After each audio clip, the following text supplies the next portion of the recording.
back to Driftwood stories where ancient winds still whisper and the night sky remembers the songs of old. Tonight we drift far, far back, before the days of thunder and Olympus, to a world not yet ruled by gods, but shaped by time itself. In that first silence, the Titans rose, and with them a tale of power, prophecy, and quiet love. This is the story of Cronus and Rhea, the king and queen of a golden age now long forgotten. So lay down your thoughts, close your eyes, and let the stars carry you to the age before the world we know. Chapter 1. The ancient world awakens. Long before the Olympians rose to dwell upon their lofty throne, before thunder spoke and oceans raged, there was stillness, there was mystery, and there was chaos, not noise or battle, but a yawning gap, a breath held in the universe. From chaos came Gaia, the deep-breasted earth, her body vast and curving beneath starlight, quiet and strong. She stirred, and her presence was comfort, the first whisper of life, the first shape in the formless dark. Above her rose Uranus, the star-speckled sky, shimmering and endless, who cloaked her in twilight and kissed her peaks with golden dawn. Together they made the first dance of creation. Night and day, sky and soil, silence and heartbeat. From their union came many beings, some bright as morning, others shadowed and strange, titans, cyclopes, deep-forged spirits of storm and fire. And among them, in the still hush of that young cosmos, was born a child unlike the others, a Titan named Cronus.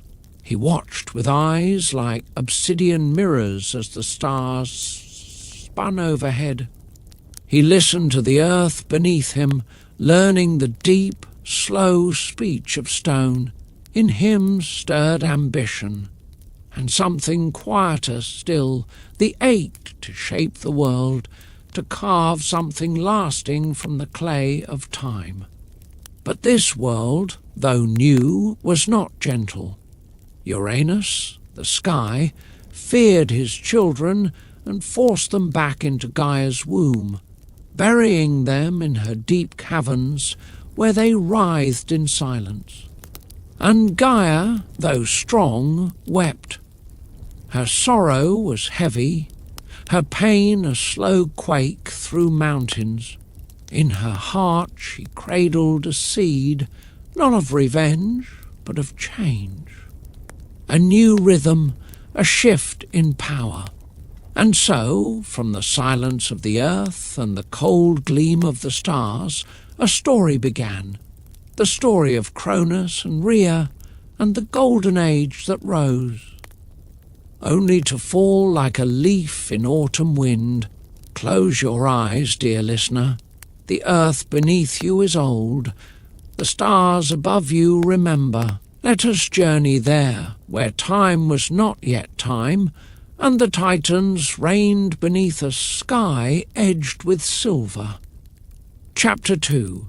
The children of Gaia and Uranus. In the hush between ancient breaths, the earth bore life not as we know it, but vast, eternal, shimmering with the weight of eternity. Gaia, the mother of all, with her roots stretching into every shadowed corner of the world, gave birth beneath the veiled sky. Her children were not small. They were Titans, beings of immense power, each a reflection of some part of the world's soul. There were 12, 6 brothers and 6 sisters, each born with the solemn grace of mountains and the quiet hunger of stars. Among them stood Oceanus, who would one day become the endless river encircling the world. There was Hyperion, the radiant one, from whom light would learn to travel. Thea, who saw through stone to the gleam of gold within, and Mnemosyne, whose thoughts were long and deep, and from whom memory would be born. And there was Cronus, last born of the 12, yet first in fate. Broad-shouldered and sharp-eyed, he spoke little in those early days, but his silence held weight. He watched, he waited. Beside him was his sister Rhea, gentle and timeless as flowing springs. Her laughter sounded like the wind in tall grass. She listened to Gaia's heart, and it soothed her. Among all the Titans she held a quiet wisdom, the kind that blooms in the spaces between storms. But the world was not yet free. Uranus, the Sky Father, looked upon his children with fear. In their strength he saw danger, in their beauty, rebellion. And so, with cold resolve, he pressed them back into Gaia's womb, deep into the dark places of the earth, where even light hesitated. There they lay, the Titans, muffled in stone and sorrow, Cronus curled in the mountain's hollow, his hands clenched around nothing but silence. Rhea pressed her palm to the ceiling of her prison, feeling the heartbeat of the world above. And Gaia, stretched and aching, wept slow tears into the roots of the earth. Her sorrow was not of weakness, but of wisdom. She knew that even the stars must change their course. And so, with whispering leaves and ancient lullabies, she called to Cronus, her youngest, her quiet one. She placed in his hand a blade not of fire, but of stone, a sickle born from her own bones. "Take this," she said, her voice the rumble of roots, "and cut open the sky. Let the world breathe again." Cronus did not answer, but his breath deepened. His eyes turned upward, and somewhere far above, the sky shivered. Chapter 3. The Fall of Uranus. There are moments in the tapestry of time when everything stills, not from peace, but from the hush before change. Beneath the weight of countless mountains, in the warm breath of Gaia's deep caverns, Cronus waited with the stone blade in hand. The sickle, curved like the crescent moon, hummed faintly with the pulse of the earth. The night stretched long above the world, and Uranus, the sky, descended once more to blanket Gaia in his cold embrace, unaware that the ground he touched had changed. The seeds of sorrow had taken root, and the world itself was ready to bloom. Gaia stirred, her breath trembled through stone, and in that sacred moment of stillness, Cronus struck. With a sweep of ancient resolve, he rose from the earth and sliced the sky from the land. The heavens cried out, torn asunder, and the stars flickered like startled birds. Uranus, once unshaken and vast, fell back, severed and silenced, and his blood, spilled into the sea and soil, birthed strange new life, the furies, the giants, and the foam from which beauty would one day rise. Cronus stood tall in the new silence. The sky no longer pressed upon the land, and for the first time the world breathed freely. The other Titans emerged from their earthen tombs, blinking in the new light. One by one they stepped onto the waking earth, tall and golden, their footsteps echoing across valleys and time. A new age began, the reign of the Titans. And Cronus, with his silent strength and steady hands, was crowned as king. But Gaia, ever wise, whispered still. She had warned Cronus that his father would fall. And now she whispered again, "As you have done to him, so too shall your child one day do to you."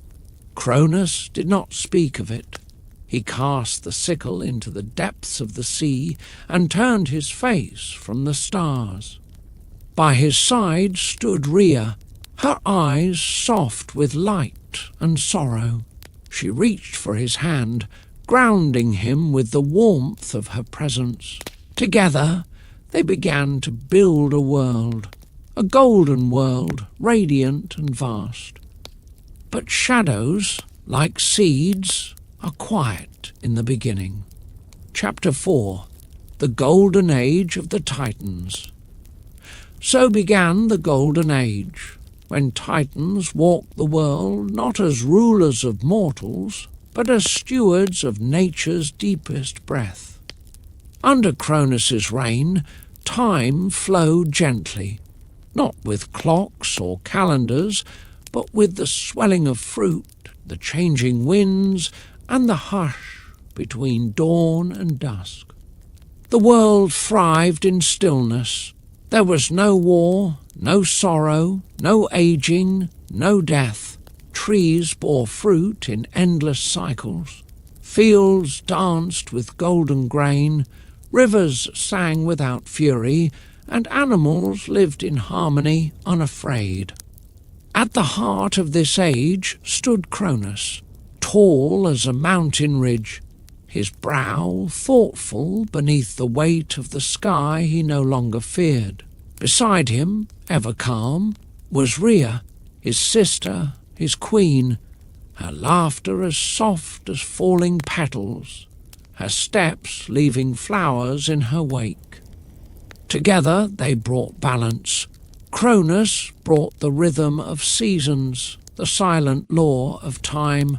Rhea brought gentleness, the warmth of sun on skin, the hush of twilight, the lullaby of rain. From their union came children, bright, powerful, and full of promise.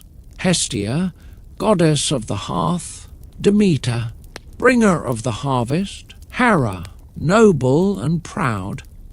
Then came Hades, dark-eyed and thoughtful, and Poseidon, mighty as the tides. But even as Rhea held her little ones, her heart swelling with joy, Cronus grew quiet.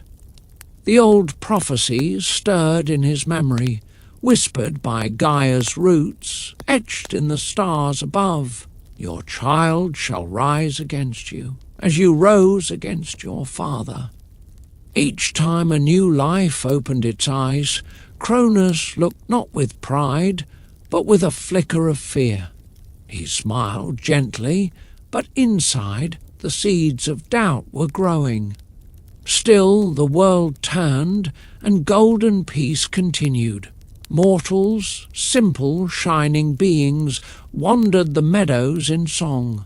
The sky was untroubled, the sea unbroken, and the very air seemed to sleep.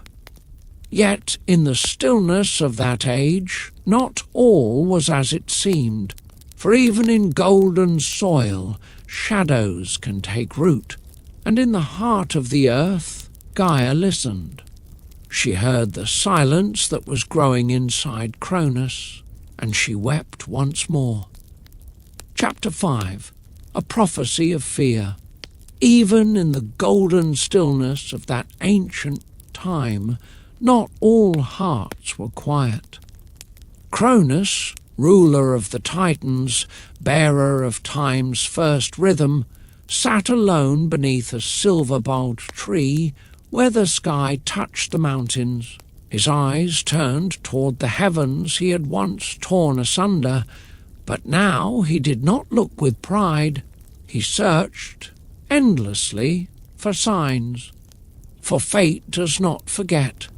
The words Gaia had once spoken echoed still, like wind in a hollow cave.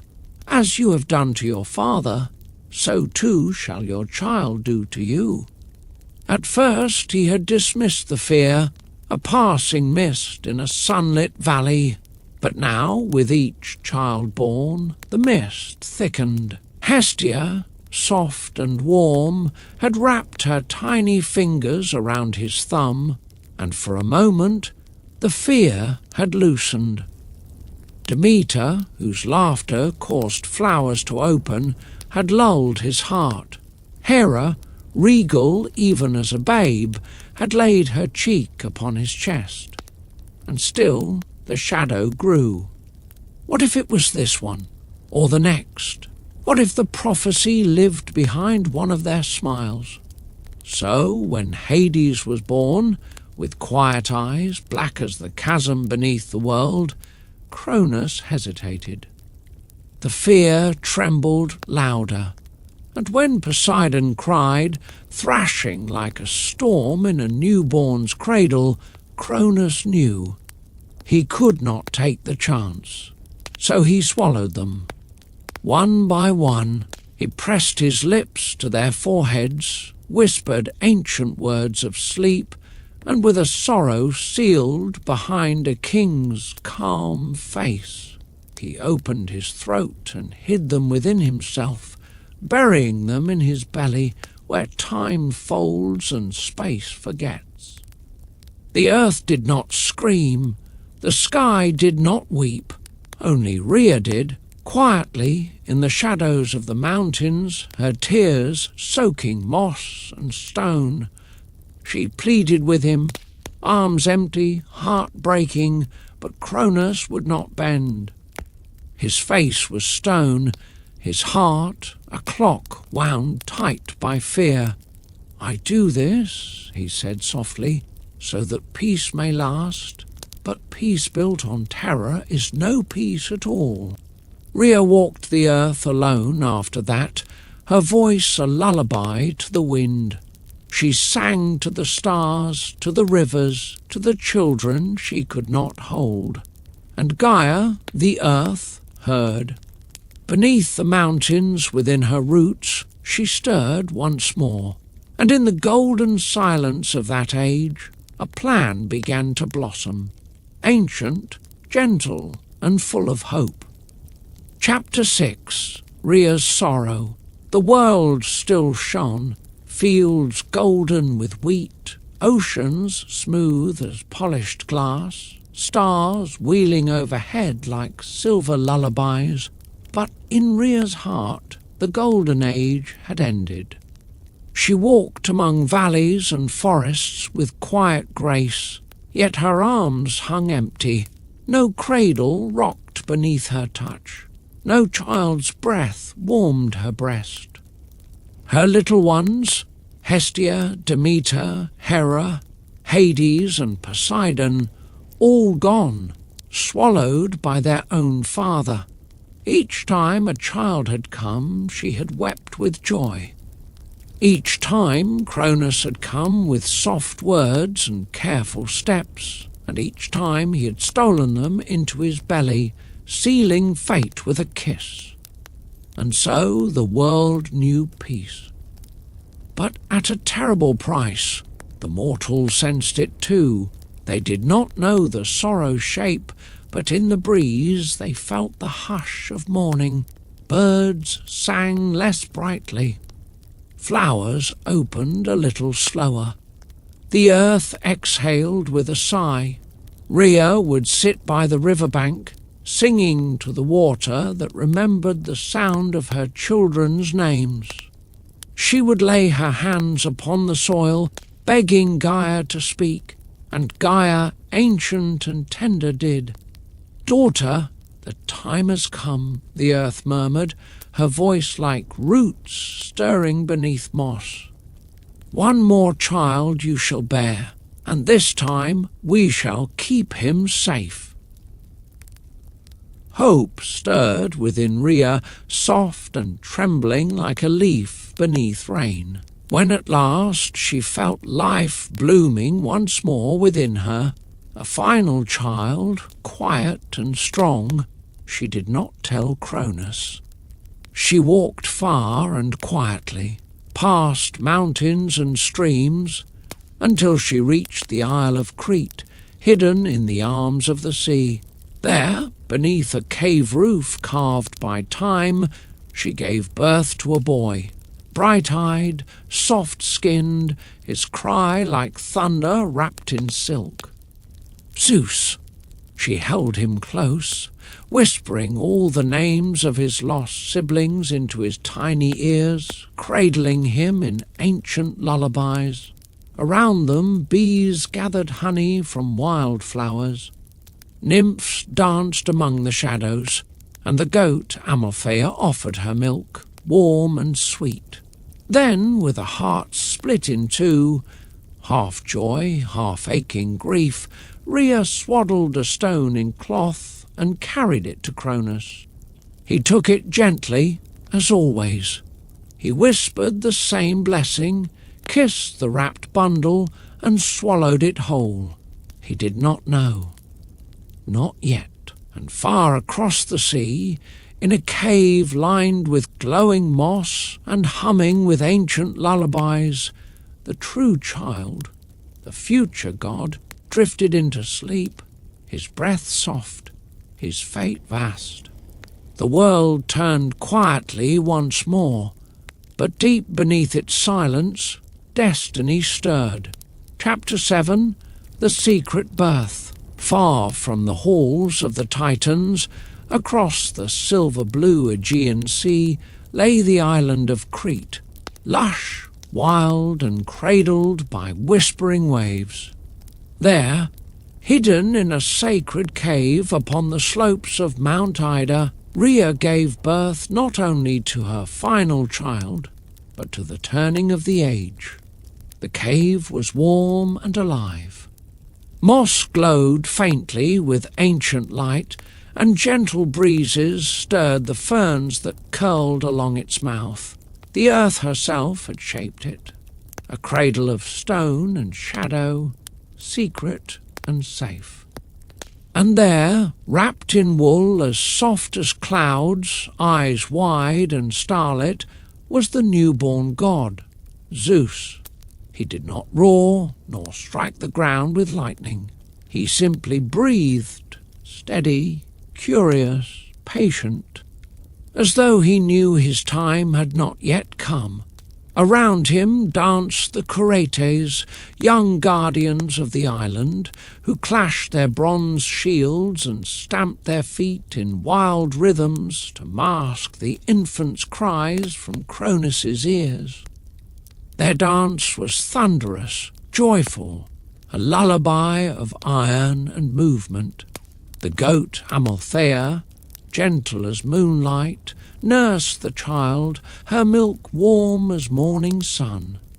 Bees gifted golden honey from the wildflowers, and birds perched in the stone rafters, singing notes older than language.